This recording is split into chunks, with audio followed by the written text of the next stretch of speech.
Hey guys, I'm Rhett with Section 8 Real Estate Investing. Thanks for watching. If you're new to the channel, don't forget to subscribe, like this video, and leave your questions and comments below. I'll get to every single one of them. Today, I want to talk about another stupid internet real estate thing. The internet's a great place, right? There's a lot of really good information on the internet. For example, look where you are, look where you've arrived. You've arrived at the mecca of good information. I'm just kidding. But the problem with the internet is for as many bits of good information, there are just as many, if not more, bits of bad information. Now, I want to thank one of our subscribers and one of our viewers for this video because they're the reason that I'm doing it. A couple weeks ago, one of our viewers left me a comment about something going around on the internet, and she asked me if it was a good idea and if I had ever done it, and we went in depth about it a little bit, her and I.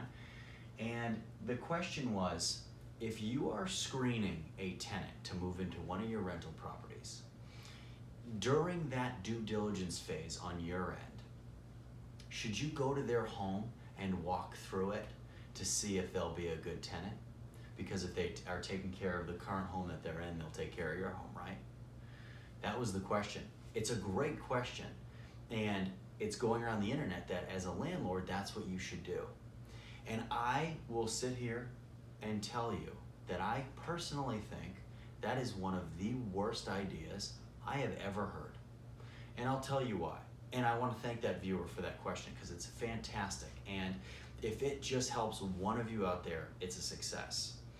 Now, as a landlord, you are supposed to do your due diligence when it comes to screening tenants. That is an incredibly important aspect of landlording, right? Because if you choose a bad tenant, you can have, a rash of bad things can happen. Number one, they don't pay. They end up squatting in your home. They damage your property. They're just miserable. They're bad. They're not good communicators. They're bad to deal with. They're rude.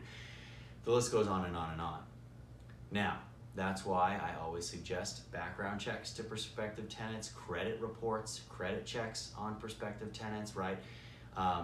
Certain things that you should do. Now, let's talk about going to their homes and walking through them.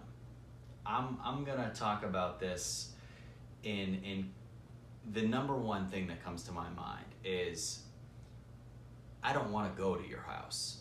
Right?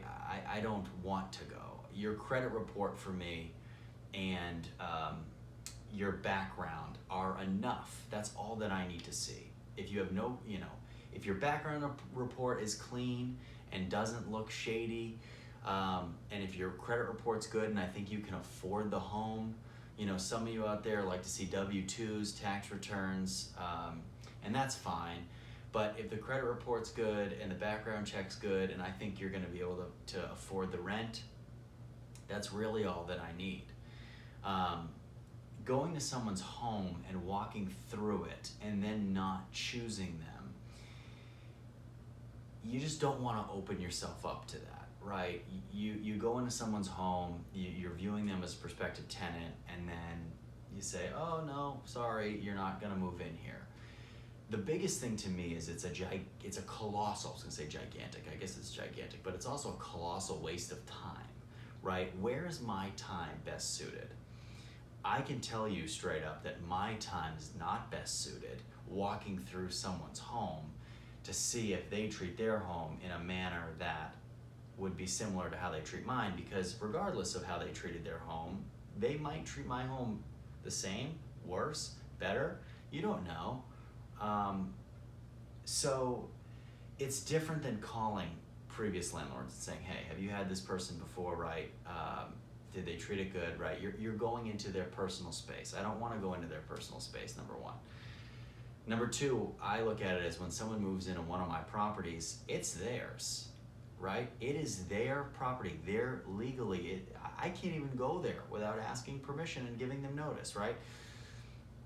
So I don't really care about the condition of my property as long as nothing is damaged while they're in there, right? As long as they're not ruining things, as long as they're not creating a disgusting mess out on the lawn, to where it's an eyesore, to where I start getting letters and calls from the town, right?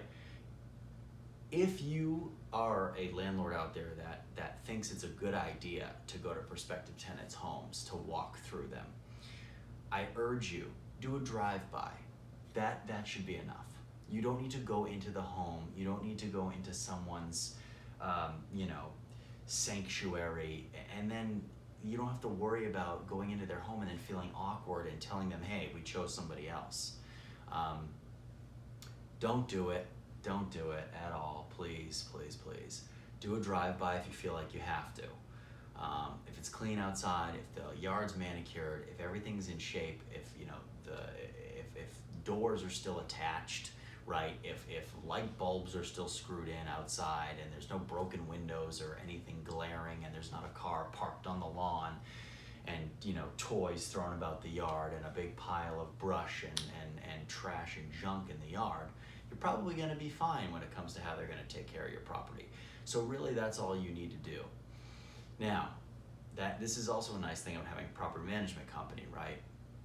Is you don't have to worry about any of that stuff. But when you're just starting out and you don't want to pay somebody 8-10% to